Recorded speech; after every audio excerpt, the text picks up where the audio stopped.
तलाश। आज बचपन की स्मृतियां अतीत की खिड़की खोल झांक रही हैं। क्या दिन थे वे। इस देश के किसी छोटे से शहर के किसी छोटे स्कूल में पढ़ने के लिए रोज जाया करता था मैं।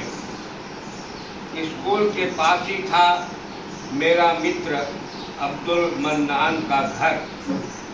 वह घर मेरे लिए आरामगाह था, जहाँ था एक सुंदर बगीचा, जिस बगीचे में खिले रहते थे प्यार के फूल, जहाँ खुशबू हवा के साथ झूला झूलती और पेंगे लगाती रहती थी हरदम, जहाँ ममत्व का चांदना टंगा रहता था 12 महीने। अचानक पता नहीं क्या हुआ, एक आंधी उठी और वह सुंदर बगीचा जहाँ प्यार के फूल खिले हुए थे, वहाँ नफरत के तेज कांटे उग आए और वह झूला जिस पर बैठकर खुशबू हवा के साथ झूला झूलती थी अचानक टूट गया और खुशबू पता नहीं कैसे तब्दील हो गई बदबू में और ममत्व का चांदना लगा आग बरसाने जिस्म की खर दोपहरी की तरह। और एकाएक एक दीवार खड़ी हो गई हमारे संबंधों के बीच और हम बट गए 2 भागों में। यह सब कैसे हुआ, क्यों हुआ, यह आज भी मेरे लिए पहेली है। दीवार के उस पार और इस पार के बीच कटुता बढ़ने लगी। दोनों ओर संदेह, अविश्वास और हिंसा पलने लगा। बढ़ते बढ़ते इसकी उम्र अब 75 साल की हो गई है। इस बीच दीवार के दोनों ओर जो नए काव्य रचे जा रहे हैं, उसमें प्रयुक्त हर शब्द बेईमान है, झूठा है, मक्कार है। प्रेम शब्द के पीछे से झांक रही है घृणा। भाईचारा शब्द के पीछे लुकायित है गोपन हिंसा। स्वराज शब्द का स्व कु में तब्दील हो गया है। काव्य का कलेवर बढ़ता जा रहा है और उसके साथ ही बढ़ती जा रही है बेईमान शब्दों की बेशुमार संख्या।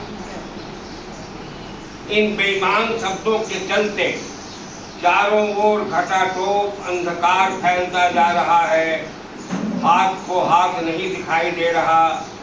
हवा में घुमड़ रही है कुटिलता, क्रूरता, दानवता। कहीं होता है युद्ध, कहीं होता है बमों का विस्फोट। शब्दों पर से लोगों का विश्वास उठ गया है और शब्दों पर से जब लोगों का विश्वास उठ जाता है तब कुछ भी बचा नहीं रहता। तब होता है युद्ध, महायुद्ध, और फिर होता है विनाश। और विनाश के बाद जो जीवित रह जाते हैं वे चले जाते हैं हिमालय की ओर शांति की खोज। क्या होगा?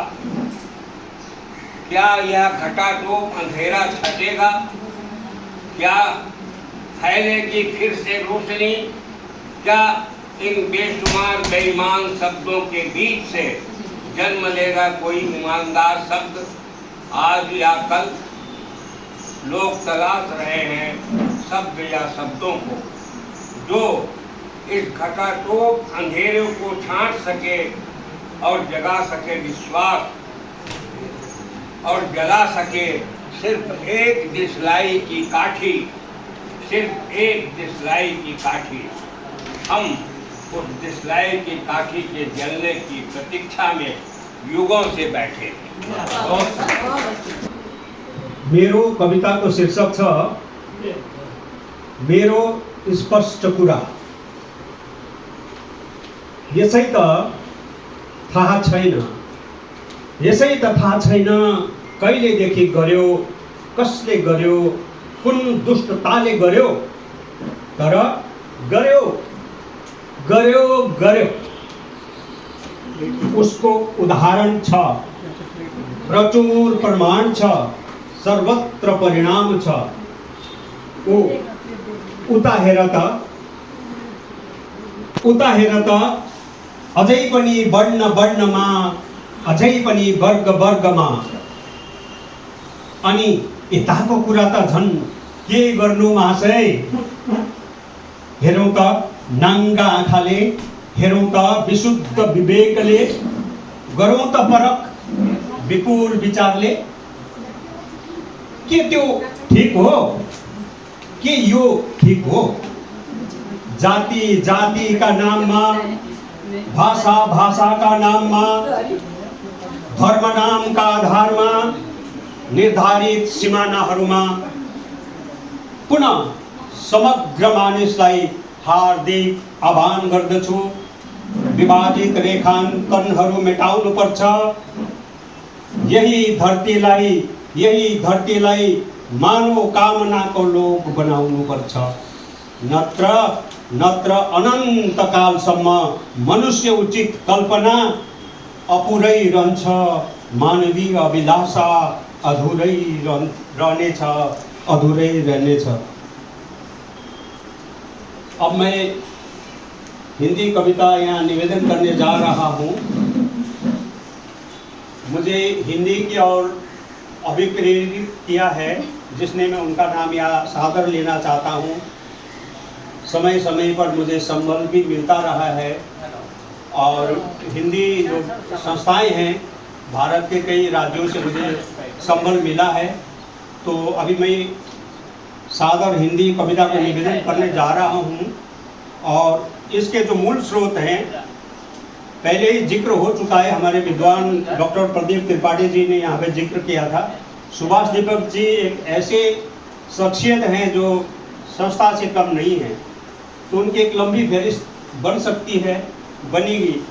मैं यकीनन के साथ कहता हूँ तो मेरा जो अनुवाद जो है ये सुभाष दीपक जी ने किया है, उनका नाम यहाँ लेना मुनासिब समझता हूँ। तो निवेदन है, शीर्षक एक मित्र का संबोधन। ओ प्रिय मित्र, तुम जितना भी चिल्ला कर कहो, उजाले दिन को रात कहो या काली रात को दिन, करते रहो वकालत मिथ्या बातों की, लेकिन उस वास्तविक सत्य को सचेत समय ही जानता है, पहचानता है। समय की संतति ने जाना ही है, पहचाना ही है उस सत्य को। प्रिय मित्र, तुम्हारी माँ को उसी विद्रोह ने गर्भवती बनाया है। उसी वजह से तुम जिस घटना, महाघटना किस वैश्विक समाज को ज्ञात न होगा, इतिहास के पन्ने पन्ने प्रमाणित करेंगे। दूसरा आधार, गांधी के सिद्धांतों को अंगीकार नहीं करते हो, कबीर के कथन की कद्र नहीं करते हो, बुद्ध की वाणी को स्वीकार नहीं करते हो, महावीर के विचारों को महत्ता नहीं देते हो, कहे अहिंसा परमो धर्म को आत्मसात नहीं करते हो, समानता के संदेश को महत्ता नहीं देते हो। यदि ये महत् गुण ग्रहण कर सकते हो तो हत्या और हिंसा में विश्वास नहीं करते, हत्या और हिंसा को नहीं अपनाते, हत्या और हिंसा को नहीं फैलाते। मित्र, कल तुमने प्रतिरोध किया, आज भी नहीं मानते हो, परंतु एक न एक दिन विवेचना करनी ही पड़ेगी। उन तमाम सिद्धांतों और दर्शनों को अपनाना ही पड़ेगा तुम्हें। विद्यमान अवधारणा में सुधार लाना ही पड़ेगा, वर्तमान व्यवहार में सुधार लाना ही पड़ेगा, नहीं तो मानव सभ्यता से विलुप्त होते जाओगे, मानवीय विशेषताओं से दूर होते जाओगे, अंततः मानवता के पर्याय में पहुंच जाओगे, नहीं अंततः अमानवता के पर्याय में पहुंच जाओगे। इसीलिए मेरे मित्र, अब तुम्हें परस्पर विमर्श करना ही होगा। अभिनव विश्व के निर्माणार्थ विशुद्ध मन और मस्तिष्क से सघन आयतन पर मंथन करना ही पड़ेगा, आत्मचिंतन करना ही पड़ेगा। हाँ, तुम्हारा जन्म उस विद्रोही ने कराया है, उसी षड्यंत्रकारी विवस्ता ने कराया है।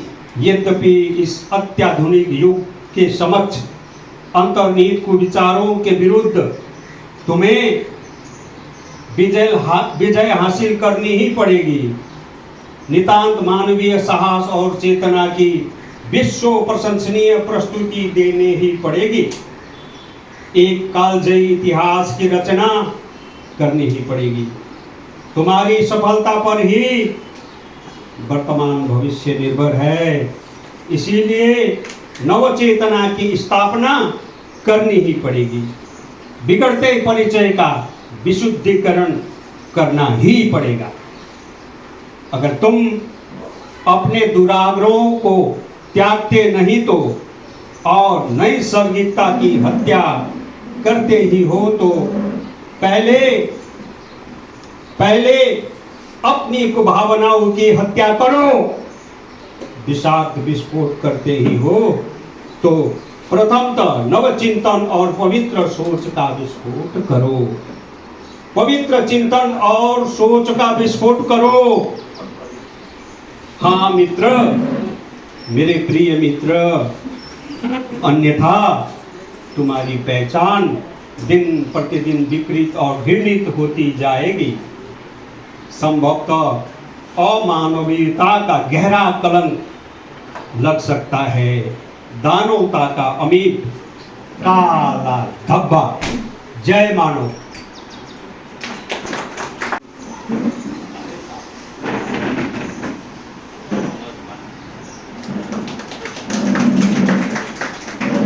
नमस्कार सभी विज्ञजनों को मेरा नमन। मेरा नाम पूर्ण वैज्ञानिक से हूँ। हाल में सिक्किम अकादमी का मास्टर हूँ।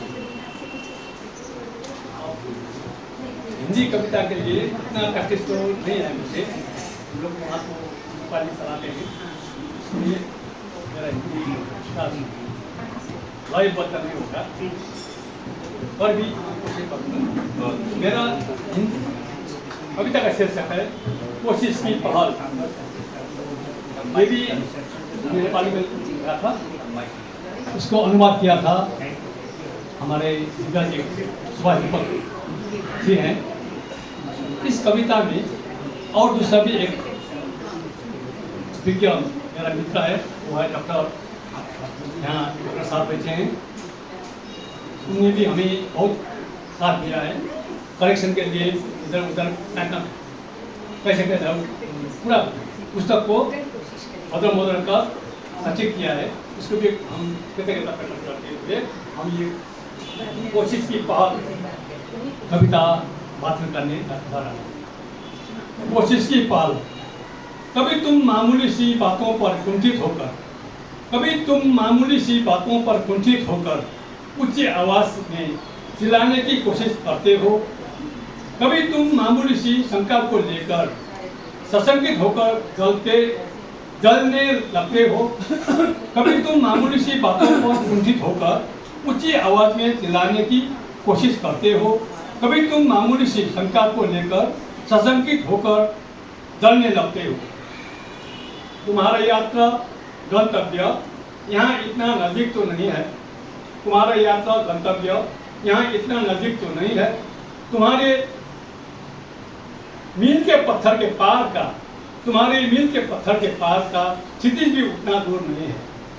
कदम उठाने के बाद कदम ताल मिलाना उतनी परेशानी भी नहीं है। सरगम मिलाकर गाना सीखना चाहिए, सरगम मिलाकर गाना सीखना चाहिए। मन और लगन से हमें अपने ही गीत और धुनें अलापनी चाहिए। मन और लगन से हमें अपने ही गीत और धुनें अलापनी चाहिए। किसकी प्रतीक्षा करनी है, किसकी प्रतीक्षा करनी है? अब उम्र की दहलीज पर सूरज उग चुका, अब उम्र की दहलीज पर सूरज उग चुका।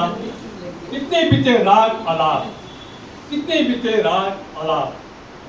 हताश नहीं होना है बिल्कुल भी, हताश नहीं होना है बिल्कुल भी, बल्कि जल्दबाजी से शाश्वत लक्ष्य प्राप्त करने के लिए असीम आस्था लिए तैयार तत्पर होना है। शाश्वत लक्ष्य प्राप्त करने के लिए असीम आस्था लिए तत्पर होना है। शंकाओं से बढ़ता हुआ संतरास सर्वंग सुखा देता है, शंकाओं से बढ़ता हुआ संतरास सर्वंग सुखा देता है। हमें खुद जिंदा रहकर दूसरों को बचाने के अनेक उपाय तलाशने हैं। हमें खुद जिंदा रहकर दूसरों को बचाने के अनन्य उपाय तलाशने हैं। ये पहाड़ कंदरा, तराई कछार, ऊंची नीची पहाड़ियाँ, रमणीय तलहटियाँ, आत्मीय सेतु, सभ्यता के रिश्ते वक्त रहते गांठने पड़ते हैं। ये पहाड़ पर्वत, तराई कछार, ऊंची नीची पहाड़ियाँ, रमणीय तलहटियाँ, आत्मीय सेतु, सभ्यता के रिश्ते वक्त रहते गांठने पड़ते हैं।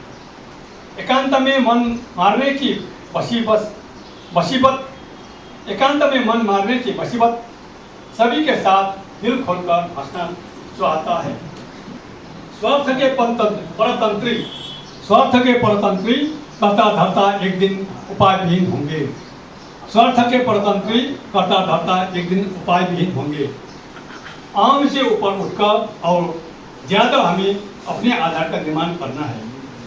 आम से ऊपर उठकर और ज़्यादा हमें अपने आधार का निर्माण करना है। अपने कोमल सीनों को सीमाहीन फैलाने के में सक्षम होना है, सीमाहीन फैलाने में सक्षम होना है।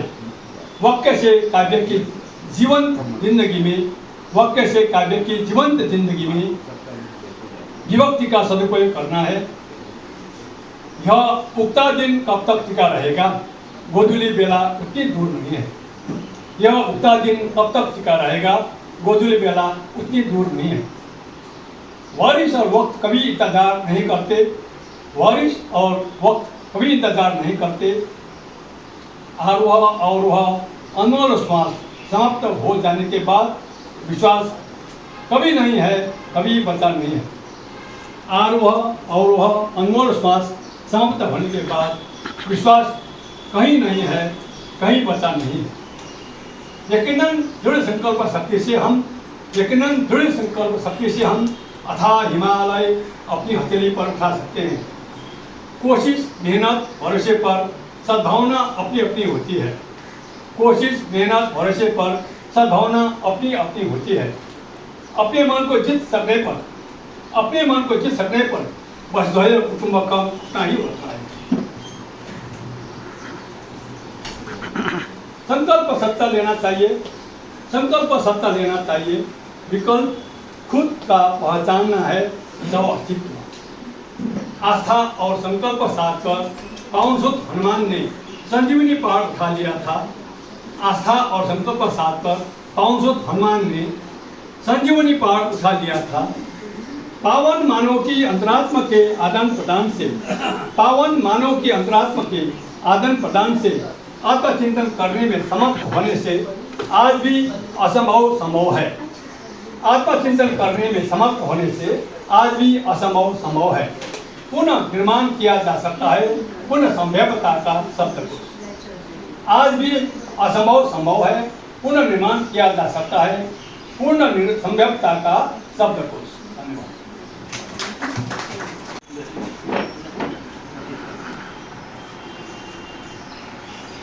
अपने भाषा नेपाली में एकदम सरल नेपाली में एक कविता पाठ करने जा रहा हूँ ताकि आप लोग थोड़ा थोड़ा भी समझ आ जाए। तो सर्वप्रथम आज का मुख्य अतिथि महोदय महोदया, सभाध्यक्ष महोदय, विशिष्ट अतिथिगण साथै उपस्थित सम्पूर्णमा मेरो हार्दिक नमस्कार। र मेरो कविताको शीर्षक छ म कहिले जन्ती भए आफ्नै बिहेको, म कहिले जन्ती भए आफ्नै बिहेको, म कहिले रमिता बने आफ्नै तमसाको, म कहिले घाउ बने आफ्नै व्यथाको, म कहिले शिकार बने आफ्नै पासको, म कहिले उदास भए आफ्नै आशाको, म कहिले नोक्सान भए आफ्नै व्यापारको, म कहिले हार भए आफ्नै खेलको, म कहिले आँसु बने आफ्नै रोदनको, म कहिले दास बने आफ्नै मालिकको, म कहिले गीत बने आफ्नै प्रीतको, म कहिले यात्रा बने अधुरो लक्ष्यको, म कहिले औँसी बने आफ्नै पूर्णिमाको, म कहिले धोका भए आफ्नै चाहनाको, म कहिले बिछोड भए आफ्नै मिलनको, म कहिले पहिरो बने आफ्नै पाखाको, म कहिले माली बने आफ्नै लासको। धन्यवाद।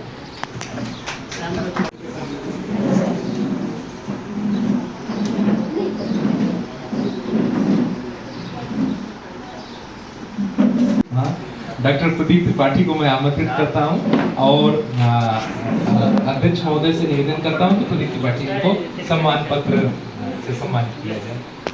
प्रदीप त्रिपाठी जी, एक छोटी सी कविता में क्या नुकसान है? वादों की खिला के रोटी जिनको सुलाया गया, वादों की खिला के रोटी जिनको सुलाया गया, सोई हुई भूख आज फिर जाग रही है। वादों की खिला के रोटी जिनको सुलाया गया, सोई हुई भूख आज फिर जाग रही है। झोपड़ों में दारू और मुर्गा बंटेगा फिर, झोपड़ों में दारू और मुर्गा बटेगा फिर, फटेहाल लाजवंती धोती मांग रही है। चारों ओर झंडों और पोस्टरों की भरमार, चारों ओर झंडों और पोस्टरों की भरमार, भाषणों में गालियों की गोली दग रही है। देखना न भूले फिर 5 साल बाद फिल्म, देखना न भूले फिर 5 साल बाद फिल्म, शहर में चोरों की बारात लग रही। आप सबको पुनः नमस्कार। कविता सुनाने के लिए मैंने शुरू में ही मना कर दिया था, क्योंकि 2 कविताएं, जितना समय आप लोगों ने लिया है उतना ही लूँगा। 2 कविताएं सुनाता। एक कविता का शीर्षक है ठग बहादुर माझी। जो लोग सिक्किम से हैं वो जानते होंगे कि माझी भाषा सिक्किम से लुप्त हो गई है। उसको बोलने वाले एक ही व्यक्ति बचे थे, ठग बहादुर माझी। वह भी इस दुनिया को अब अलविदा कह चुके हैं, तो ज़्यादा व्याख्या की जरूरत नहीं है, इतना ही संकेत काफ़ी है। छोटी सी कविता। कविता का शीर्षक है ठग बहादुर माझी। पुरखों ने बतियाना बंद कर दिया है, अब ये बोलते हैं देह की भाषा में। पुरखों ने बतियाना बंद कर दिया है, अब ये बोलते हैं देह की भाषा में। ठग बहादुर माझी अपनी भाषा को बोलने वाले अंतिम व्यक्ति थे। ठग बहादुर के साथ दुनिया की एक भाषा भी चुपचाप चली गई। चला गया थोड़ा सा पहाड़, थोड़ी सी नदी, थोड़े से नमक के साथ चला गया जीवन का शोरगुल भी। देखते देखते चली गई दुनिया के भूगोल से एक भाषा की आत्मा। देखते देखते चली गई दुनिया के भूगोल से एक भाषा की आत्मा। चले गए पुरखे पुरनिया, अब देह की भाषा भी चली गई उनके साथ।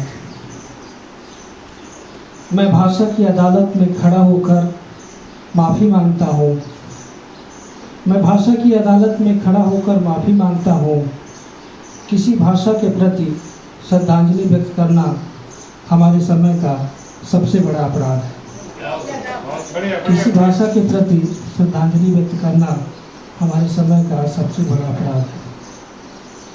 दूसरी कविता, कविता का शीर्षक है पिताजी और 24 इंच की साइकिल। पिता की बढ़ती उम्र के साथ साथ साइकिल बूढ़ी होती गई और पिता का प्रेम बढ़ता गया। पिता की बढ़ती उम्र के साथ साथ साइकिल बूढ़ी होती गई और पिता का प्रेम बढ़ता गया। सचमुच इतना प्रेम कि पैदल होने के बाद साइकिल पिता के साथ पैदल हो जाती है आज भी। जी हाँ, मैंने पिता की साइकिल को पैदल चलते देखा है। जी हाँ, मैंने पिता की साइकिल को पैदल चलते देखा है। मान्यता ऐसी है कि साइकिल के साथ पिता का पैदल होना अथवा पिता के साथ साइकिल का पैदल होना अब फलाने के पिताजी की पहचान है। यकीनन पिता का प्रेम जितना अपने बच्चों से है उतना ही 24 साल पुरानी साइकिल से भी। सचमुच साइकिल चलाते हुए पिताजी हमेशा जवान दिखते हैं। सचमुच साइकिल चलाते हुए पिताजी हमेशा जवान दिखते हैं। पिता की साइकिल को गांव का हर आदमी पहचानता है। साइकिल में करियर और स्टैंड के न होने के साथ साथ घंटी का खराब होना पिता की साइकिल होना है।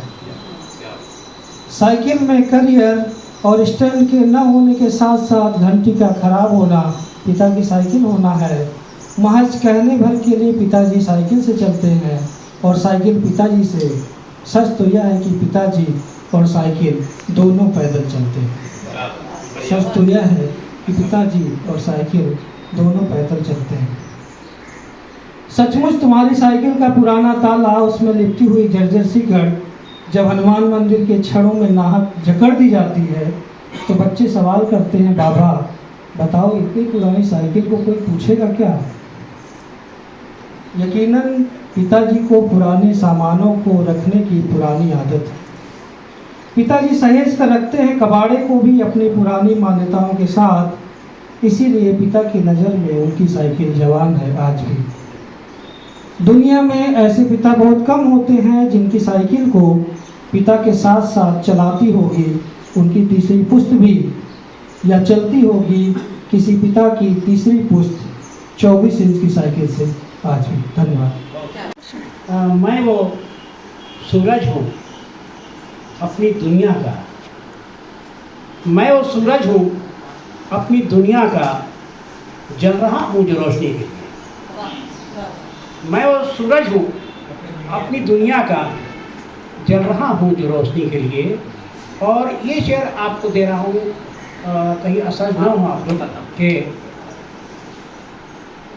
गांधी का सम्मान करे विक्रम देखो के लिए। गांधी का सम्मान करे है, गुरसे पर अभिमान करे है। गांधी का सम्मान करे है, गुरसे पर अभिमान करे है। और ईश्वर कहाँ करे है कुछ भी। मेहता जी, ईश्वर कहाँ करे है कुछ भी, सब कुछ तो इंसान करे है। ईश्वर कहाँ करे है कुछ भी, सब कुछ तो इंसान करे है। और देखें कि जो कुछ राम नहीं कर पाए, बड़ा खतरनाक सा मैं शब्द कर रहा हूँ, जो कुछ राम नहीं कर पाए पवन पुत्र हनुमान करे। जो कुछ राम नहीं कर पाए पवन पुत्र हनुमान करे। शुक्रिया। मेरी पहली कविता है जिद। लगातार होती पराजय, लगातार होती पराजय, हताश तो करती है मगर डराती नहीं अब। न ही अनिवार्य करती है शर्मिंदगी के एहसास को ढोए रखना। बहुत कुछ खत्म होने के बावजूद बहुत सारा बाकी रहता ही है जीवन के लंबे गलियारे में। आंसू, वेदना और रोष के तीखे कड़वे पलों, संशय, थकान, अवसाद भरी रातों और निरुद्देश्य से लगती दिनचर्या के बीच उपेक्षित ही सही मगर उजाड़ नहीं होती फूलों की क्यारी से महकती हुई बगिया। धूप और चांदनी से अपने हिस्से का उजास पाता ही है आंगन। मन के सारे रंगों को समेटे ही रखता है एक इंद्रधनुष। मोह भंग दे कड़वे अनुभवों, छले जाने के यथार्थ बोध के बीच अनबीते नहीं हो जाते सुख सुकून मान मनोहार के असंख्य आत्मीय पल। दरक नहीं जाते विश्वास की डोर से बंधे कितने ही संबंधों के मौन संबंध। उम्मीदें दामन नहीं छोड़ती आसानी से, उम्मीदें दामन नहीं छोड़ती आसानी से, आंखें नहीं कहती सपनों को अलविदा, आंखें नहीं कहती सपनों को अलविदा, और एक बार फिर पराजित हो जाती है पराजय, एक बार फिर पराजित हो जाती है पराजय। और अगली कविता है शब्द। खामोशी में डूबे कुछ शब्द, सहमे और बेबस, थके दुखी और आहत, घुप अंधेरे में अपना वजूद तलाशी है। बचा रहे हैं अपने को विद्रुप चेहरों की आंखों में, झरते अंगारों में झुलस जाने से। हिंस्र पशुओं की दहाड़, विभत्स हंसी, अश्लील चुटकुलों, गालियों और धमकियों के बीच शब्द सहमे ठिठके हुए हैं।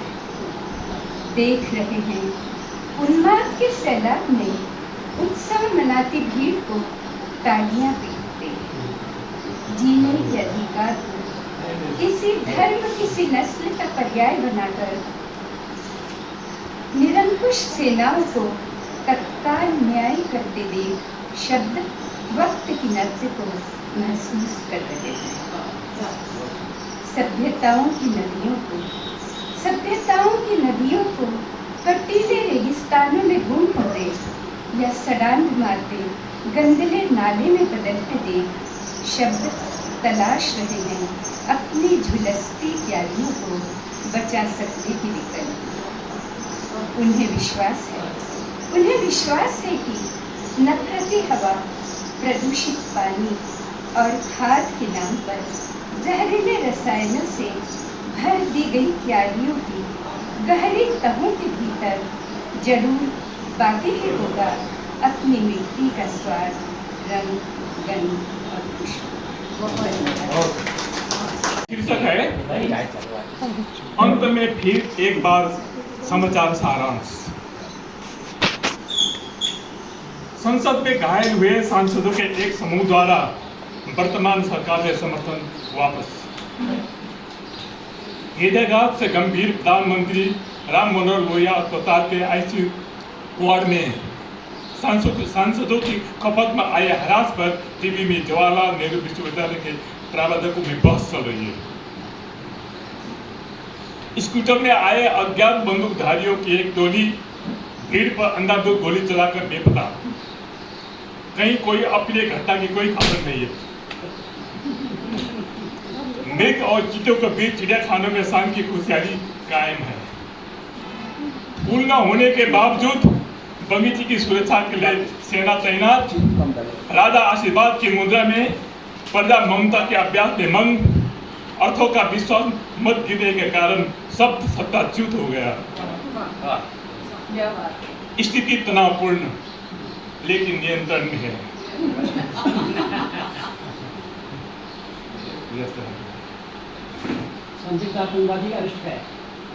स्थिति तनावपूर्ण लेकिन नियंत्रण में है।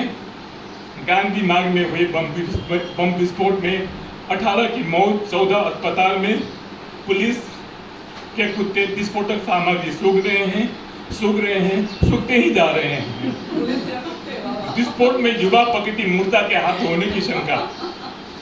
घटना की जांच करने के लिए बना है गुम नारायण चौधरी आयोग। गांधी मार्ग पर हुई घटना पर गृह मंत्री द्वारा चिंता व्यक्त। मृतकों के अपनों को 10-10 हजार रुपयों का अश्रुपूर्ण चेक और बचे को दूसरी घटना तक प्रतिष्ठा करने का विनम्र अनुरोध। धन्यवाद। कवि है राजेंद्र भंडारी। मैं करता हूँ, मैं करता हूँ, मैं यह करता हूँ, मैं यह करता हूँ, मैं वह करता हूँ, मैं वह करता हूँ जो कुछ भी करता हूँ मैं करता हूँ, मैं करता हूँ, मैं करता हूँ। तीसरी कविता देखिए, छोटी छोटी सी है बिल्कुल, बस ऐसे कुछ इस तरह चौड़ी हुई बनारस की सकरी गलियां, कुछ इस तरह चौड़ी हुई बनारस की सकरी गलियां, हजारों घर टूटे, हजारों द्वार टूटे, किसी शहंशाह के हुक्म से टूटे होंगे दो चार मंदिर, इस भक्त के आदेश से मंदिर कई हजार टूटे, इस भक्त के आदेश से मंदिर कई हजार टूटे। एक कविता कम्युनिटी जुडिशरी। न्याय पहले तुम अंधे थे, अब अंधे और बहरे हो, पहले तर्क पर टिके थे, अब कमीशन पर ठहरे हो। न्याय जिस दिन तुम राजनीति के साथ उसके बिस्तर पर सो जाओगे, सच मानो न्याय तुम गूंगे भी हो जाओगे, सच मानो न्याय। एक कविता और छोटी सी। मुझे आश्वस्त करो मेरे हिमालय के उच्चतम शिखर के तुम सचमुच पहाड़ हो, मुझे आश्वस्त करो मेरे हिमालय के उच्चतम शिखर के तुम सचमुच पहाड़ हो। अब तो मुझे ये डर लगने लगा है कि कौन जाने कब कोई पत्रकार, कोई सैमूर हर्ष मुझे ये सूचना दे कि तुम तो एक CIA के एजेंट हो और तुम्हारे साथ ही हर हराकर बह न जाए मेरे आत्मविश्वास का किला। और एक कविता स्त्रियों के लिए। मैं सोने की लंका ढाना चाहता हूँ, मैं सोने की लंका ढाना चाहता हूँ, क्योंकि इसमें सीता कैद है। मैं विभीषण बनने के लिए तैयार हूँ, मुझे राम के आने का इंतजार है, पर शायद राम नहीं आएंगे, क्योंकि इस लंका में राम ही नहीं, राम और रावण दोनों एक ही थैली के चट्टे बट्टे हैं और नारी की स्वतंत्रता के खिलाफ दोनों इकट्ठे हैं। और शायद किसी भी राम ने किसी भी सीता को सीता के लिए स्वतंत्र नहीं कराया। यदि सीता स्वतंत्र होती तो अग्नि परीक्षा क्यों होती, क्यों चीरहरण होता और क्यों दहेज की वेदी पर सीता बलि होती। और शायद सीता भी इस कैद में खुश है, क्योंकि उसकी दीवारें सोने की बनी हैं, उसके हाथों में सोने की हथकड़ी, पैरों में सोने की बेड़ी और उसकी नाक में सोने की नकेल पड़ी है। हमारे एक बंधु ने पिता पर कविता बोली थी, मैं माँ पर एक कविता बोलना चाहती हूँ और उस कविता के बाद ही मैं विराम लूँगी। माँ, यह जो उम्र की आंच में निरंतर पक रही है, यह वृद्धा मेरी माँ है जनाब। यह जो उम्र की आंच में पक रही है निरंतर, यह वृद्धा मेरी माँ है जनाब। इसके ललाट की लकीरों की तहों में छिपी है संघर्ष की एक लंबी कथा, हथेलियों पर जमी है गर्दिशों की धूल। यह जो उम्र की आंच में पक रही है निरंतर, यह वृद्धा मेरी माँ है जनाब। इसके ललाट की लकीरों की तहों में छिपी है संघर्ष की एक लंबी कथा, हथेलियों पर जमी है गर्दिशों की धूल। इसकी अंतड़ियों ने झेली है भुखमरी की मार, गरीबी की लौह प्रहार भी। माँ जिसके गोद में लगाए थे हमने ना जाने कितने सुखासन, आज कृशकाय हो गई है। माँ जिसकी गोद में लगाए थे हमने ना जाने कितने सुखासन, आज कृशकाय हो गई है। जब कभी काटना चाहे उसने अपने एहसासों के कसीदे, उसके अरमानों की सुइयां अटक गई हमारे स्नेह सूत्र में। जब कभी काटना चाहे उसने अपने एहसासों के कसीदे, उसके अरमानों की सुइयां अटक गई हमारे स्नेह सूत्र में। उसकी आंख में अभी तक ठहरे हुए हैं वे दुखदाई पल, जिसने पिघला दी थी उसकी रूह। उसके लहू में समाये हैं ना जाने कितने दुखों के पहाड़, आज भी उसकी घ्राण शक्ति सूंघ लेती है आपदाओं की गमक। कान चैतन्य रहते हैं विपत्तियों की आशंकाओं से। उसके लहू में समाये हैं ना जाने कितने दुखों के पहाड़, आज भी उसकी घ्राण शक्ति सूंघ लेती है आपदाओं की गमक। कान चैतन्य रहते हैं विपत्तियों की आशंकाओं से। वो पन्ने आज भी खड़खड़ाते हैं उसके दिमाग को, जिसमें लिखी थी अग्नि परीक्षा पिता के बिछोह से। वो पन्ने आज भी खड़खड़ाते हैं उसके दिमाग को, जिसमें लिखी थी अग्नि परीक्षा पिता के बिछोह की। सारी कायनात को अपने गर्भ में धारण करने वाली माँ खोजती है पृथ्वी का गर्भगृह अपने लिए। सारी कायनात को अपने गर्भ में धारण करने वाली माँ आज खोजती है पृथ्वी का गर्भगृह अपने लिए। धन्यवाद।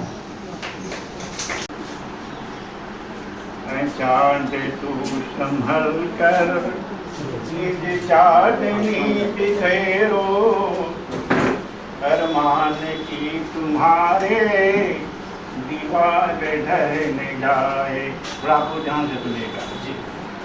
हित दीप के सिखासी आती प्रिया हमारी, यह रूप का प्रदर्शन बेकार रह जाए।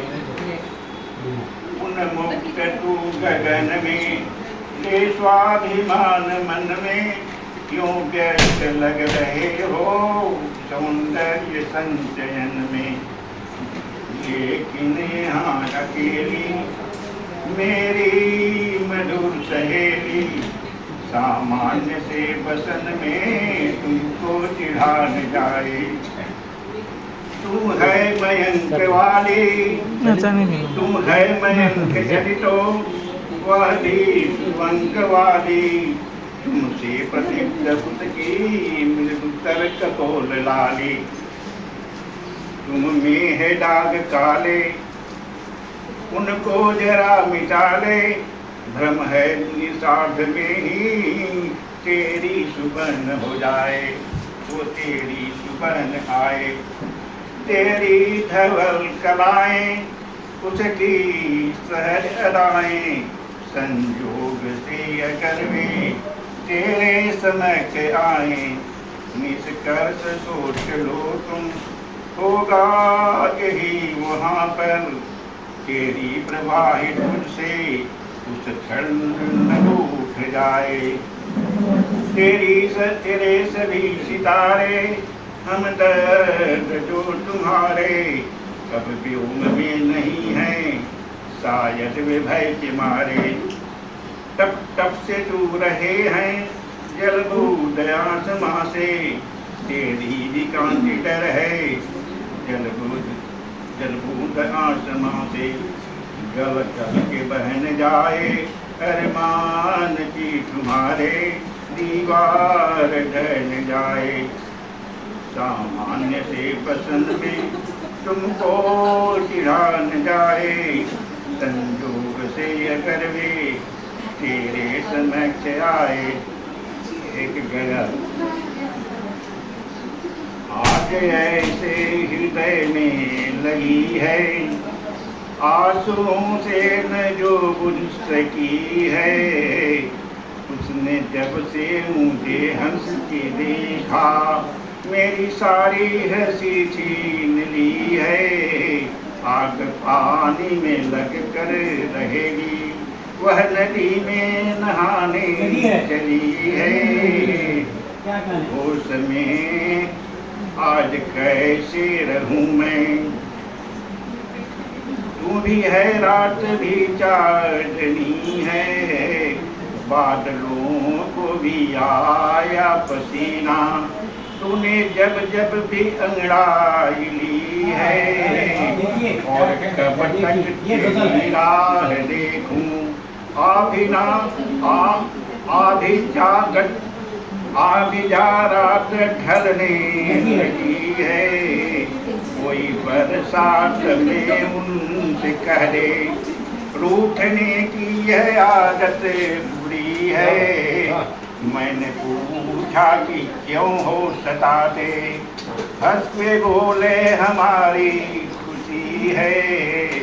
मौत को समझ क्या सकेगा, जिसने देखी नहीं जिंदगी है। वो मदीरा को मुंह क्यों लगाए, तेरी आंखों से ही जिसने पी है। क्या मंच पर आसीन मेरे आदरणीय जितने भी हैं उन सबको प्रणाम, और यहाँ उपस्थित सभागार में जितने भी लोग हैं उन सबको अभिनंदन करती हूँ। मुझे कृष्ण बहुत पसंद है, क्योंकि उनकी अलग अलग भूमिकाएं मुझे आकर्षित करती है।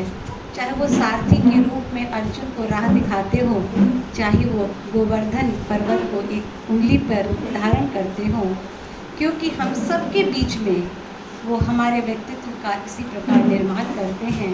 राजेंद्र जी में मुझे कृष्ण का वो गोवर्धन वाला रूप नज़र आता है, जो इस पत्रिका को किसी भी तरह उठाए हुए लिए चल रहे हैं और साहित्य को, समाज को कुछ देने का प्रयास कर रहे हैं, प्रश्नों के हल ढूंढने का प्रयास कर रहे हैं। धन्यवाद मुझे यहाँ आमंत्रित करने के लिए। प्रभा जी को बहुत बधाई। आज उनकी उपलब्धियों को सराहा गया, पुरस्कृत किया गया। राजेंद्र जी के लिए कुछ पंक्तियाँ कहूँगी। मैं बारिश की पहली बूंद तपती धरती के मुँह में स्वाति बूंद सी, तपती धरती के मुँह में स्वाति बूंद सी, बनती हूँ भाप उसकी उष्णता को कर वहन, बनती हूँ भाप उसकी उष्णता को कर वहन, बाकी बूंदे ठंडक देने का फर्ज निभा सके था। कुछ क्षणिकाएँ प्रस्तुत करके फिर कविता पे आऊँगी। उनकी उपलब्धियाँ, उनकी प्राप्तियाँ मुझसे अधिक हैं, उनमें अहम के सितारे जुड़ते चले गए। वे दौड़ते गए, हमें मुड़कर देखते रहे, वहीं खड़े रहकर हमने जीत का एहसास उन्हें दिला दिया। आती हूँ कविताओं को। बहुत अच्छी कविता है, बहुत अच्छी कविता है। खड़े रहकर उन्हें जीत का एहसास दिला दिया। धन्यवाद। एक छोटी क्षणिका और पेश करूँगी। फटे हुए मोजे पहन कर तो देखो, फटे हुए मोजे पहन कर तो देखो, ताज़ी हवा अहम पर हावी हो जाती है। मैं एक कविता पढ़ूंगी, हारने का हुनर। कविता का शीर्षक है हारने का हुनर। तबीयत से पत्थर मारकर आकाश में सुराख करना, सफलताओं को चूमना, हर दौड़ में आगे रहना। हर कोई निकल रहा हो आगे तो थोड़ा और जोर लगाना। जीत गए कहीं कभी तो जीत का जश्न मनाना, हुड़दंग करना, हंसी ठहाके लगाना। जीत पर अपनी महफिलों के दौर सजाना, सजावटी मायावी संसार में शब्दों के जाल बिछाना। वाहवाही और करतल तालों पर करतब और बाजीगरी दिखाने का नुस्खा तो हम सब जानते हैं। करतब और बाजीगरी दिखाने का नुस्खा तो हम सब जान गए हैं, सीख गए हैं हुनर सब, पर हारने का, हार को गले लगाने का हुनर किसी ने सिखाया ही नहीं।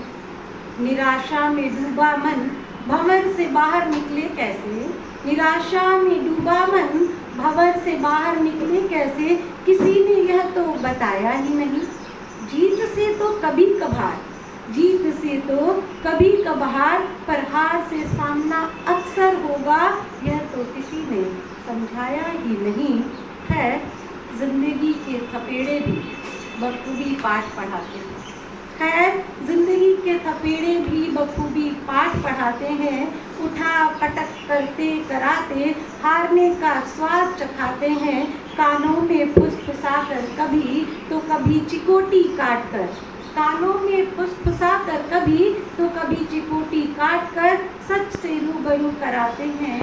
कहते हैं चलो आज असफलता को भी हंसकर गले लगाते हैं, चलो आज असफलता को भी हंसकर गले लगाते हैं। जीत के गीत तो गाए बहुत, हार का गीत भी गुनगुनाते हैं। थक हार कर निराश होने की जगह कमियों पर ध्यान लगाते हैं। हार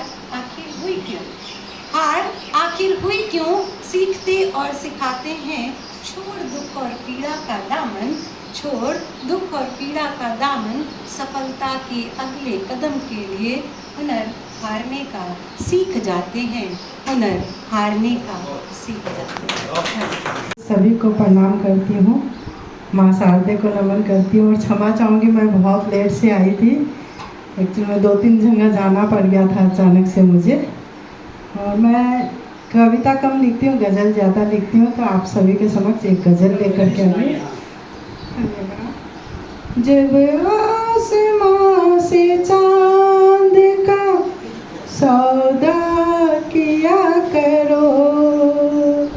जब आसमां से चांद का सौदा किया करो, बादल से अपने हुस्न का पर्दा किया करो, बादल से अपने हुस्न का पर्दा किया करो, जब आसमां से चांद का सौदा किया करो।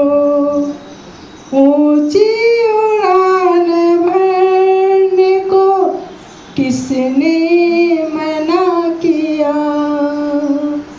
ऊंची उड़ान भरने को किसने मना किया।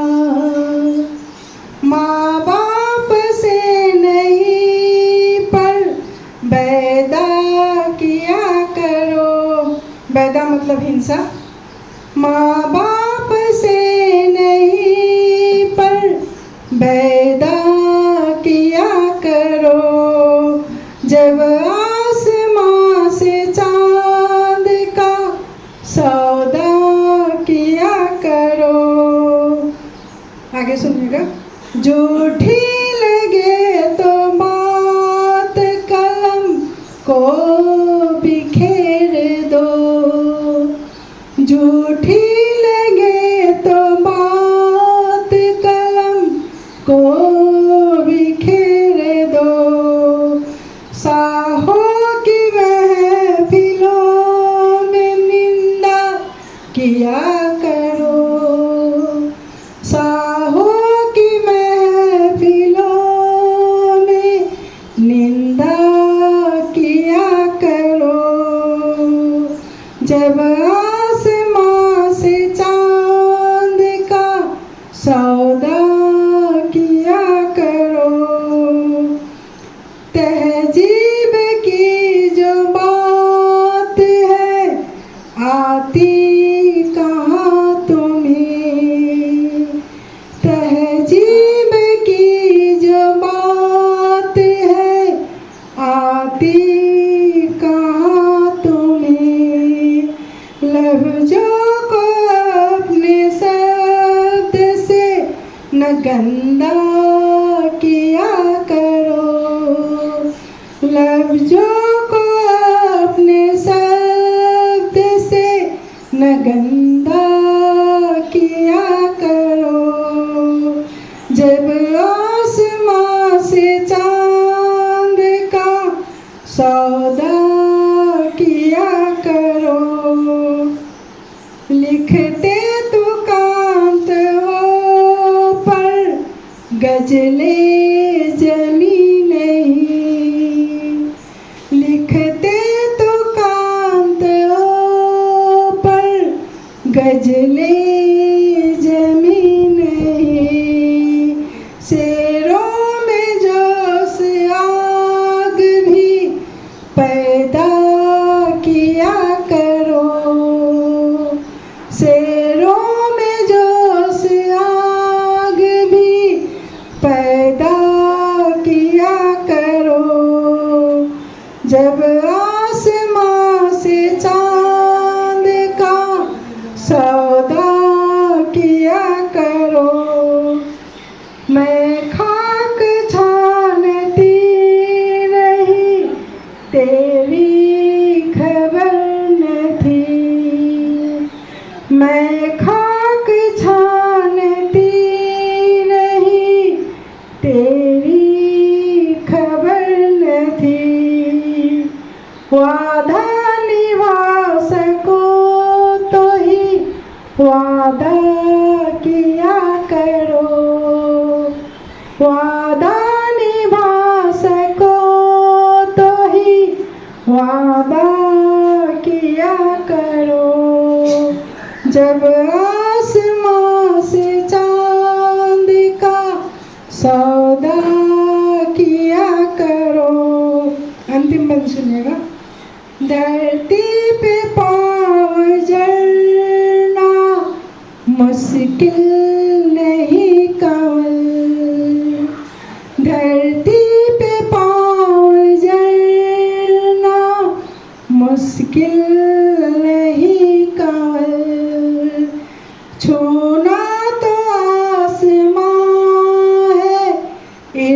इरादा किया करो, छूना तो आसमां है, इरादा किया करो। जब आसमां से चांद का सौदा किया करो, बादल से अपने हुस्न का पर्दा किया करो। धन्यवाद। प्रणाम करती हूँ क्योंकि सारे वरिष्ठ हैं और आपके समक्ष जो कविता मैं आपको सुनाने जा रही हूँ, मेरी जो भूल चूक होगी मैं समझती हूँ कि आप उसे क्या कहते हैं इसको इग्नोर करेंगे। I hope so. तो मैं कविताएँ बहुत सारी है लेकिन मेरी फेवरेट है तो मैं वो आपको सुनाऊंगी। ये कविता उस मतलब उन लोगों के लिए लिखी गई है जो अपने जन्मस्थान पे नहीं रहते हैं, लेकिन जैसे जॉब के लिए ट्रांसफ़र होकर इधर उधर भटकते रहते हैं, जैसे मैं भटक रही हूँ अभी, भटकते भटकते यहाँ पहुँची हूँ। तो ये कविता का शीर्षक है अनजाने ही। प्रवासी पक्षियों की भांति कभी यहाँ रहा कभी वहाँ रहा, एक जगह टिका नहीं, ना मेरा कोई निश्चित स्थान रहा। अनदेखा अनजाना मार्ग ही मेरे जाने के हिस्से था, ना कोई था पथ प्रदर्शक, ना कोई तारनहार रहा। ना जाने वो क्या आग थी, ना जाने कैसी चिंगारी थी, जो अवसादों में भी आशावान बना रहा। प्रकाशित मार्ग को करने हेतु अंधकार की आहुति दी, राह में रुककर बस जाने का ना कोई कारण रहा। रिक्त रहा वो स्थान जहाँ जब जिसकी ज़रूरत थी, सबका प्रिय कोई और था, बस मैं ही अतिरिक्त रहा। ज़्यादा की कोई उम्मीद न अपेक्षा थी, बंजर हो या उर्वर हो हमेशा हरा भरा खिला रहा। खुद को थोड़ा बदल कर थोड़ा परिवर्तित कर सिद्धांत अनुकूलता का पाठ पढ़ आगे ही बढ़ता रहा। सोचा बहुत कि ना करूं उपक्रम कोई काम करूं, पर जाने हमेशा अनजाने ही संघर्षों में लिप्त रहा। धन्यवाद। मेरे दिल में ही जो रहा करता है, मेरे दिल में ही जो रहा करता है, अपने हिस्से की बात करता है। मेरे दिल में ही जो रहा करता है, अपने हिस्से की बात करता है। मिजाज है मेरा समंदर, वो नदियों की बात करता है।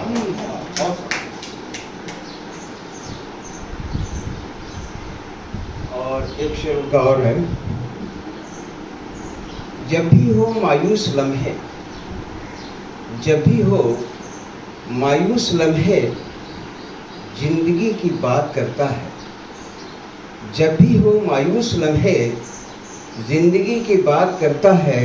समंदर है उमड़कर हौसले की बात करता है।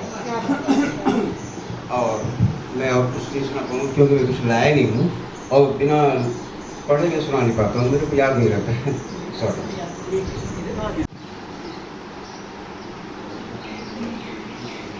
छल छद्म की मंडी में दिग्भ्रमित भेड़ जमार, भक्ति भाव में लिपटे हैं न जाने कितने संत सियार। राजनीति के सातिर सौदागर छल छद्म की मंडी में जन्नत की खुशबू बांट रहे। अभिनव खेल मदारी का देख कबीरा मौन हुआ, देख कबीरा मौन हुआ। एक और कविता मैं सुना करके मैं चाहूँगा कि यहाँ विक्रम जी हैं, वो अपनी बात जो है रखें, और श्री देवेंद्र नाथ शुक्ल जी जो यहाँ सामने बैठे हुए हैं, ये जो है तीस्ता हिमालय जो यह पत्रिका है इससे प्रारंभ से जुड़े हुए हैं, कवि भी हैं, और आज उन्हें ही जो है उन्हें बात ज्ञापन करना है। कविता का शीर्षक है झूठ की जकरण सच पर भारी। ठंड ठिठुरते राम खिलावन, राम परी के संग, घर से निकला नंगे पांव, सिर पर लेकर भारी गठरी, और जख्म सिसकते नंगे पांव। पुण्य कमाने राम परी के संग, पुण्य कमाने। भक्ति भाव में सराबोर मन ही मन वह गिन रहा, अपने बढ़ते कदमों को अंगुली की कुंवरों से और करता रहा हिसाब, आगे अब कितनी दूरी तय करनी है। चलते चलते राम परी जब हाँफ गई, राम खिलावन ढाढ़स देता है, तो हिम्मत मत हार, अब भी मीलों चलना है, राह कठिन है, पर राम भरोसे ठंड भरी यह रात हमारी कट जाएगी। शिव शंकर की कृपा से सारे कष्ट मिट जाएंगे। यह सुनते ही आह्लादित होकर राम परी बोली, रुको जरा, टेढ़ी कमर सीधी कर लूं और छाती के भीतर थोड़ा दम भर लूं, फिर आगे चलना। 7 जन्मों तक साथ निभाने की कसमें हमने भी खाई हैं। बरसों की एक जकरन अंधकूप से निकल कुलांचे मार रही है, जीवन कष्टों से मुक्ति पाने को ले झूठ की जकरन सच पर भारी पड़ती दिख रही। जीवन पापों से मुक्ति पाने को ले मानो जन समुद्र उमड़ पड़ा हो। राम खिलावन और राम परी इसी भक्ति भाव में डूबे हुए अपने घर से निकले थे पुण्य कमाने, पर पेट की चिंता लिए हुए अपने घर से निकले थे। कुछ अन्न के दाने लेकर गठरी में, कुछ फटे पुराने कपड़े भी, बिन ब्याही बिटिया की कुछ यादें घर पर ही छोड़ कर निकले थे। चलते चलते राम खिलावन सोच रहा था, हम पुण्य कमाने निकले हैं, महाकुंभ में सबसे पहले संतों का दर्शन कर अमृत स्नान करेंगे और झोली भर पुण्य बटोर कर अपने घर लाएंगे। जीवटता ऐसी कि अपने जख्म भरे पांवों से जिस्म घसीटते, रह रह कर आहें भरते। किसी तरह तो वे पहुंच गए महाकुंभ के महाघाट पर, त्रिवेणी के संगम पर, जहां भेर भीड़ के आगे उनकी अकल काम न आई। फंस गए भगदड़ के बीच, परे जमीन पर रहे चीखते, सहस्त्र पांवों के नीचे घंटों रौदे जाते रहे, पर कोई काम न आया। अपनी जान हथेली पर लेकर भाग रहे थे लोग, चीख रहे थे, चिल्ला रहे थे। कुछ थे जो निर्मम पैरों के नीचे दम तोड़ रहे थे। राम खिलावन के सिर की गठरी फटी परी मिट्टी में लौट रही थी। पता नहीं राम परी कहाँ मरी पड़ी थी। और अन्न के दाने, फटे पुराने कपड़ों का क्या, लाशों की ढेर के आगे सन्नाटे में सिर्फ खामोशी पसर रही थी। सचमुच दृश्य भयावह था। झूठ की जकरन सच पर भारी पड़ती दिख रही थी। झूठ की जकरन सच पर भारी पड़ती दिख रही थी। धन्यवाद। गालिब ने लिखा है ना कि बनाकर फकीरों का भेष हम गालिब तमाशाए अहले करम देखते हैं। तो किसी का बड़प्पन देखने के लिए पहले छोटा होना पड़ेगा। तो एक चीज वो मुझे यहाँ बहुत अच्छी लगी। और सर का संयोजन, एक बात अगर आप कहें तो मैं बात करूँ, वो छूट गई थी उस समय बात में। चूँकि जब से मैं तकनीकी वाली नौकरी में आया हूँ तो समय का बड़ा ध्यान रखता हूँ, क्योंकि वो 10 बजे उंगली लगानी होती है, नहीं तो एब्सेंट लग जाता है। तो वो 10 बजे और टाइम का मुझे बड़ा वो ध्यान देना होता है। एक चीज़ जिस पर मैं चर्चा करना चाह रहा था, एक कहानी है सर ने लिखी है, लंबी कहानी। अमूमन साहित्य का एक मतलब साहित्य की अपनी एक विशेषता है। अगर वो आपको पसंद नहीं आएगा तो आप पढ़ नहीं पाएंगे। वो किसी का लिखा हो। तुलसीदास का सब नहीं पढ़ा जाता, प्रेमचंद की 350 कहानियां नहीं पढ़ी जाती।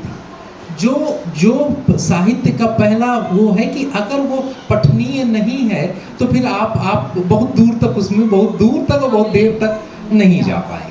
सर की एक लंबी कहानी थी, मैंने पढ़ा और कहानियों में थोड़ी रुचि है तो मैं पढ़ डाला। एक तो उसका विषय, हालांकि उसमें एक चीज़ मैं ज़रूर संशोधन पहले ही कर देता हूँ। सर ने एक शब्द का प्रयोग किया है, मैं कहूँगा कि ऐसे शब्दों का प्रयोग नहीं करना चाहिए, ये उर्दू वालों के लिए छोड़ दीजिए। सर ने उसमें एक कन्या के लिए कमसिन लिखा। कमसिन शब्द उर्दू में आता है तो ज़्यादा अच्छा लगता है। अब वो मुनव्वर राना ने लिखा है कि ऐसा नहीं है कि शहर में अब कमसिन नहीं रहे, मगर गुड़ियों से खेलने के दिन नहीं रहे। तो कमसिन शब्द वो मुझे थोड़ा सा वो, लेकिन उन सब के बावजूद बड़ी कहानी, बड़ा कहानीकार वही हो सकता है जो अपने पाठक से कनेक्ट करे। प्रेमचंद तब तक जीवित रहेंगे, गोदान तब तक जीवित रहेगा जब तक दुनिया का कोई किसान बचा रहेगा। किसान कनेक्ट होता है गोदान से। मैं कहता हूँ कि पूस की रात कहानी तब तक बची रहेगी जब तक जीवन में ये आस रहेगी कि कल कुछ ठीक हो जाएगा। भाई हमें 10 रुपया घर में है, उसको साहूकार को दे देना है, हमारी मुक्ति मिले, शायद कल ठीक हो जाए। कि फसल में आग लग गई, चलो कल से जाड़ा से मुक्ति मिलेगी, कुछ ठीक हो जाए। तो वो कहानी मुझे जो पहली नज़र में उसमें, मैं कहानी को कभी भी ये नहीं मानता कि उससे कोई नैतिक शिक्षा मिलती है। वो बहुत शुरुआती बुनियादी चीज़ है। वो कक्षा 6-7 का विषय है कि नैतिक शिक्षा की तरह कहानी लिखनी चाहिए कि राम बहुत अच्छा लड़का था, उसको माता पिता का कहना मानना चाहिए था। ये चीज़ें छोड़ दीजिए। कहानी वो हो जो हमसे कनेक्ट करे। उस कहानी में एक इनका पात्र है जो नकारात्मक है। वो IPS ऑफिसर है, बाद में IPS ऑफिसर हो जाता है, लेकिन जिस तरह से उसकी नकारात्मकता को इन्होंने लाया है, याद रखिए कि बड़ा नायक वही होता है जिसका दुश्मन जितना बड़ा होता है। राम बड़े तभी हैं क्योंकि रावण बहुत बड़ा था। अगर रावण कोई छोटा सा आदमी रहा होता तो राम की कहानी ना होती। इन्होंने जो कहानी लिखी उसमें उस नायक की जितनी भी बातें इन्होंने लिखी वो है, हालांकि इश्क की कहानी है, प्रेम की कहानी है और मनुष्य होने की कहानी है, जिसपे मैंने पहले ही कहा कि सबसे मुश्किल काम है मनुष्य होना। उस कहानी पे बात होनी चाहिए, वो कभी फिर होगी, लेकिन मैं बस ये कहूँगा कि उसको पढ़ना चाहिए। आप नकारात्मकता को भी सामने अगर नहीं ला रहे हैं तो इसका मतलब कि कहीं ना कहीं आप कुछ फैब्रिकेटेड कर रहे हैं, कुछ ऐसा बना रहे हैं।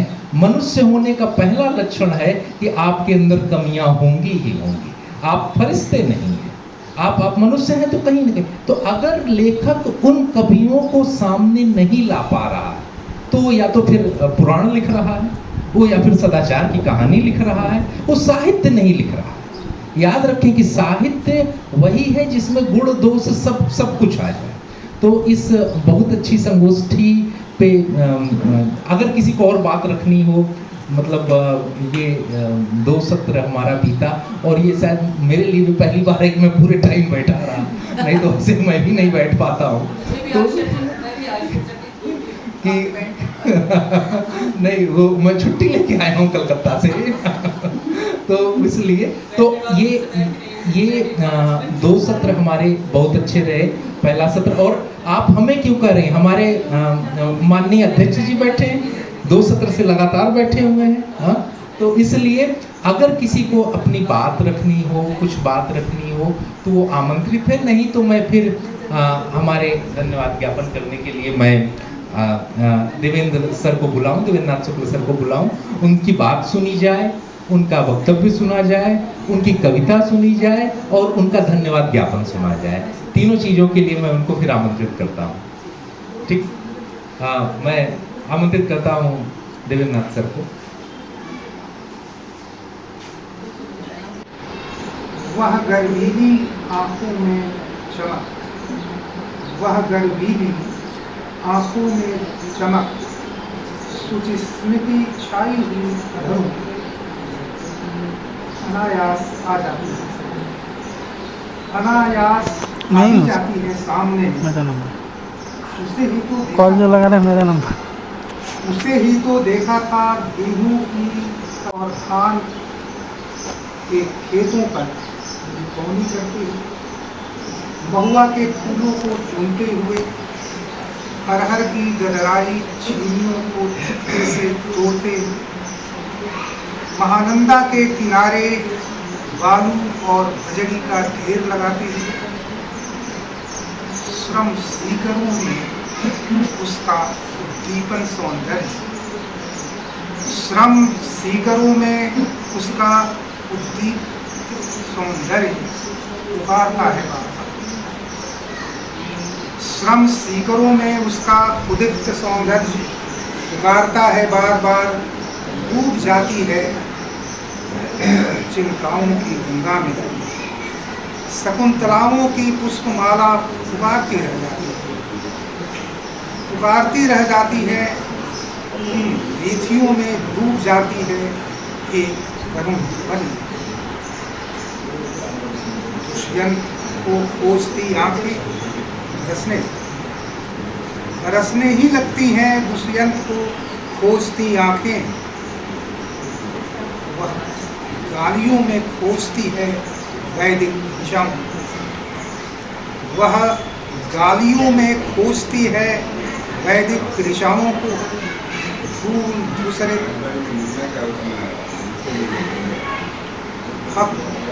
नग्न काया, वह गालियों में खोजती है वैदिक ऋचाओं को।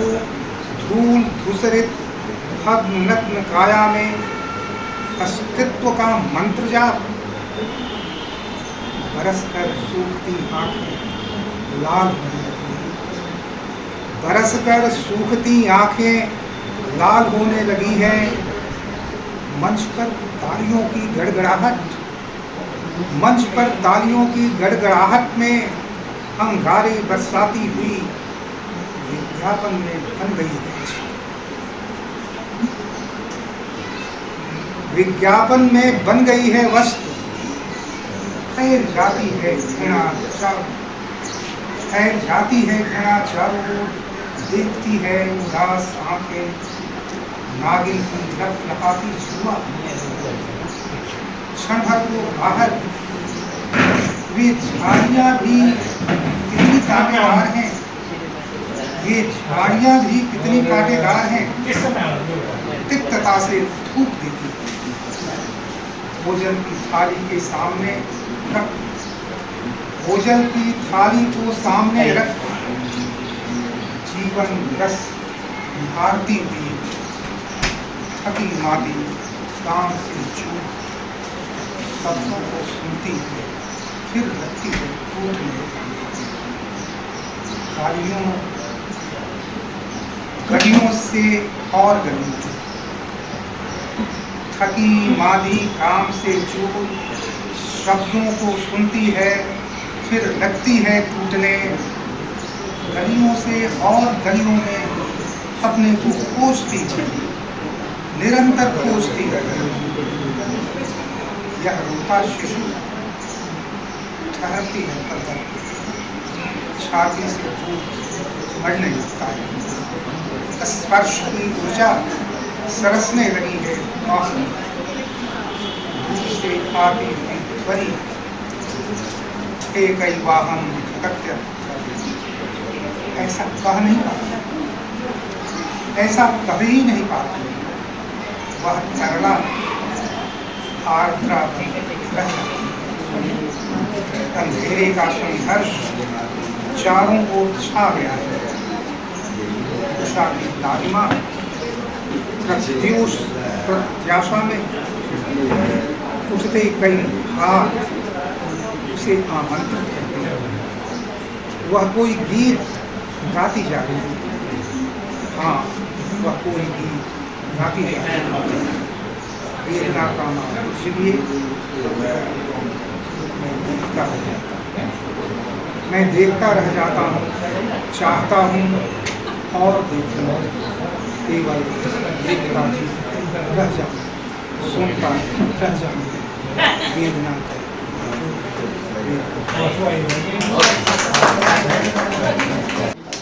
बुरा लगता है कि जब या तो आप निकल जाइए बोलने के पहले, या बोलने के समय खड़ा होकर के इस तरह से एक दबाव सृष्टि करना कि वह जो सामने व्यक्ति है कुछ बोले ही नहीं।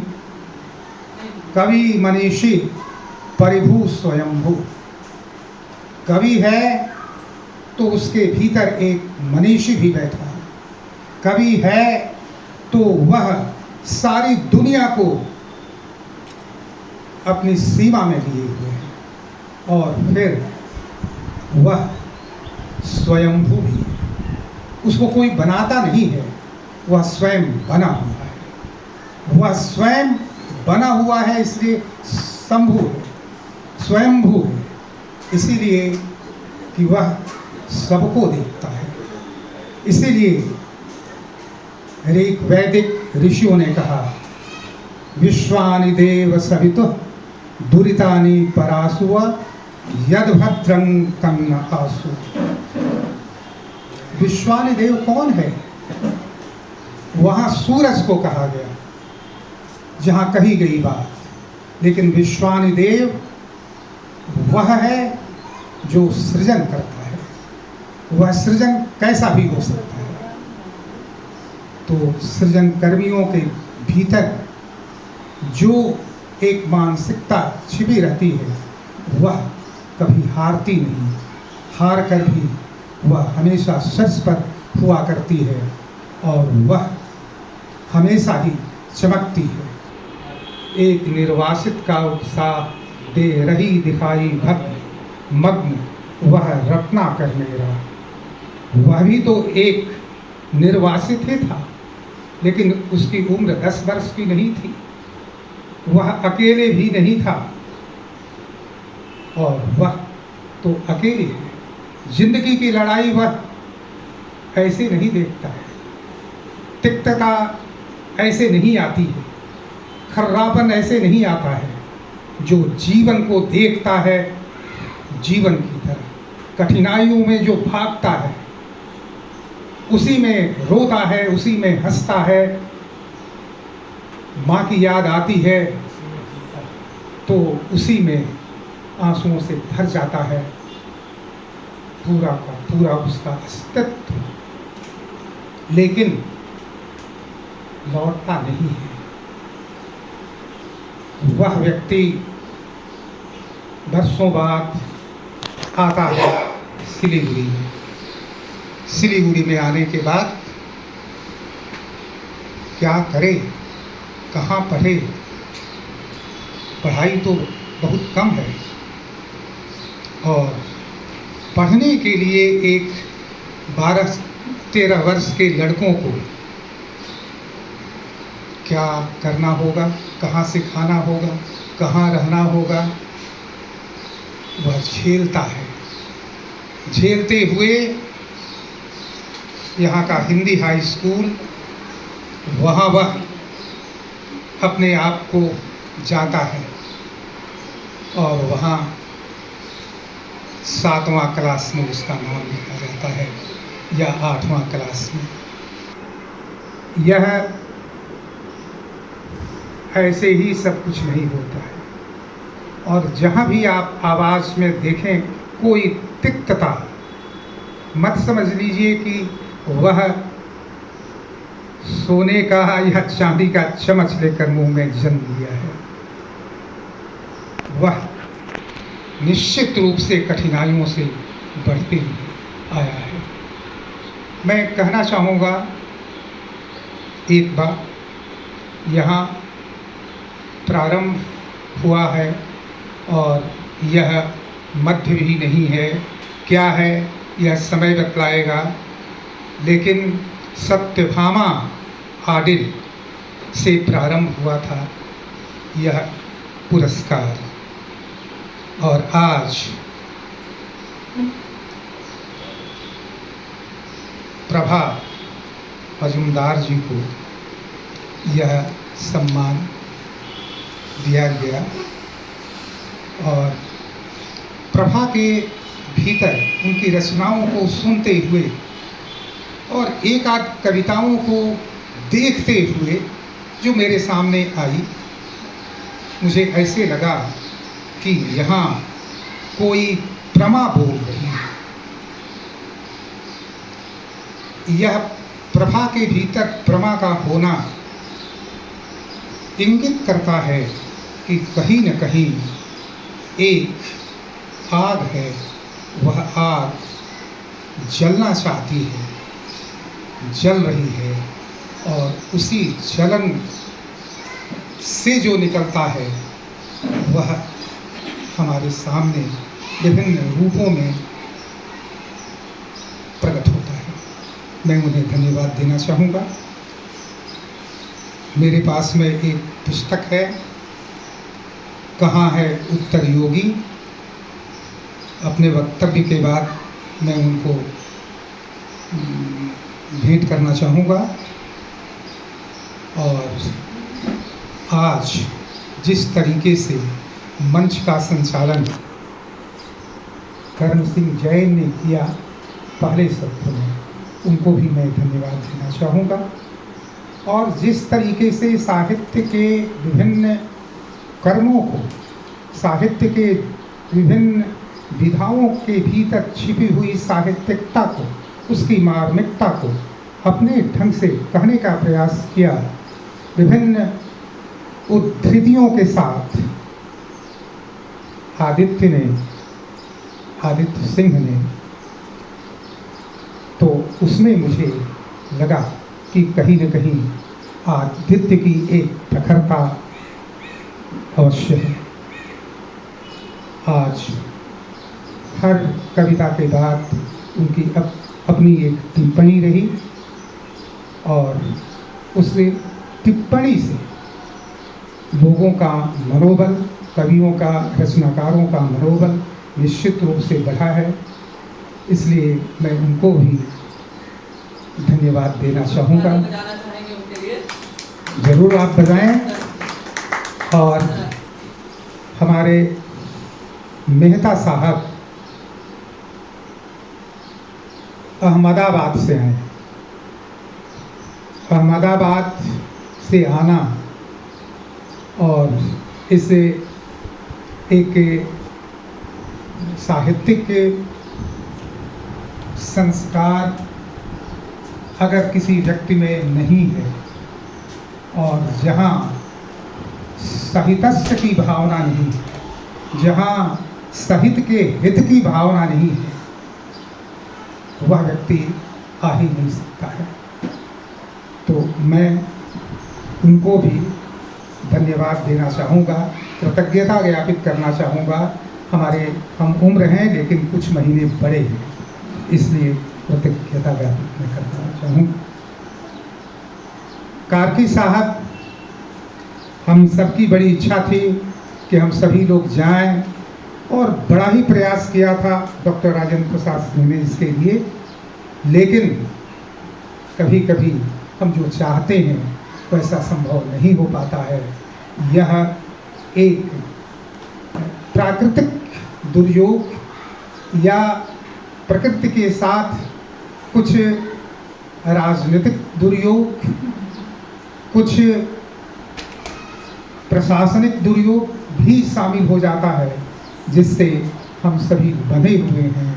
उसे न चाहते हुए भी हम वैसा करने के लिए बाध्य हो जाते हैं, और यह आपातकाल में इस जगह का चुनाव किया गया, नहीं तो इसका रूप कुछ और ही होता।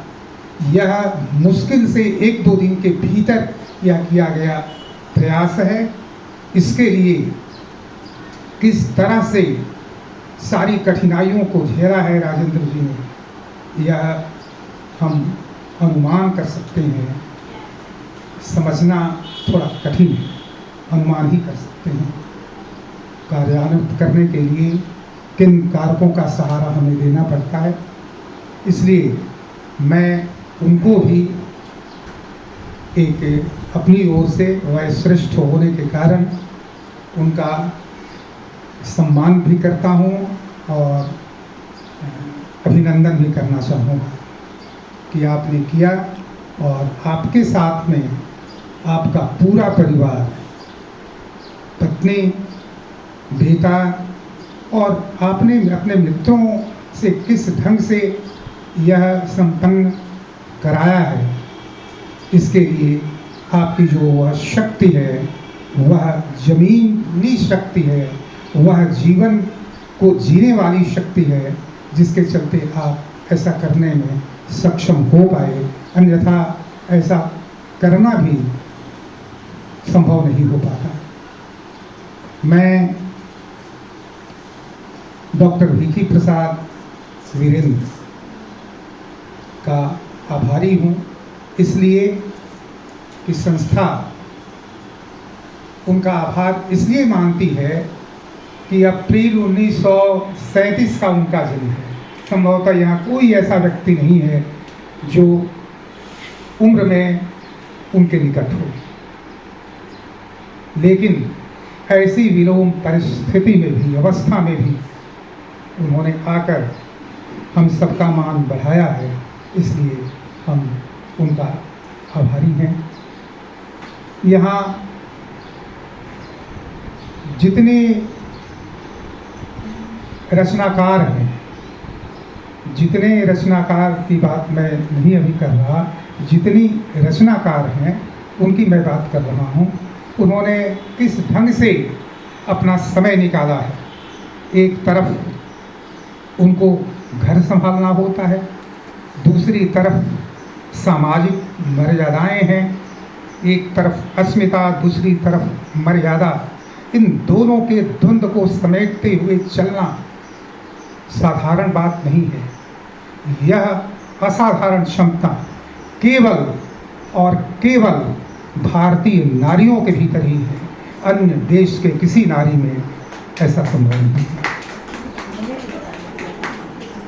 मैं उन लोगों का भी मेरा अपना स्नेह है। सभी मुझसे काफ़ी उम्र में छोटी हैं, इसलिए मैं उन सबको अपना स्नेह देता हूँ।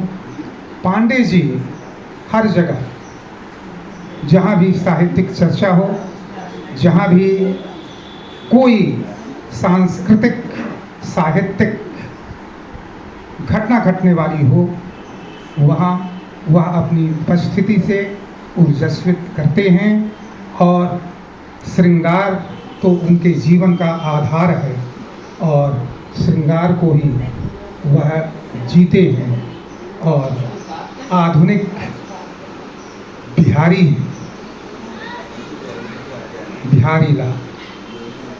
बिहारी की कविताएं आपने पढ़ी होंगी। मैं अन्य उन सारे लोगों का, जिन लोगों ने यहाँ इस हमारे आयोजन को सफल बनाने का कार्य किया है, मैं उसको धन्यवाद ज्ञापित करना चाहूँ। कर्म ही पूजा है और हम सभी उसी में लगे हुए हैं। इन्हीं शब्दों के साथ मैं हिमालय को देख रहा हूँ। कभी कालिदास ने लिखा, अस्ति उत्तरश्याम दिश देवतात्मा हिमालयो नाम नगाधिराज पूर्वा परौतो यदि बगाह्य स्थितः पृथिव्या इवमानदंड। यह जो हिमालयीय संस्कृति है, यह अपूर्व है। एक तरह से देखें तो यह पौर्वात्य संस्कृति और पाश्चात्य संस्कृतियों को अवगाहित करने की क्षमता रखता है और ऐसा इसके रूप को देखकर, इसके अवस्थान को देखकर कभी कालिदास ने ऐसा कुछ कहा था। तो इन्हीं शब्दों के साथ मैं विराम लेना चाहूँगा। आप सबको यथायोग्य धन्यवाद।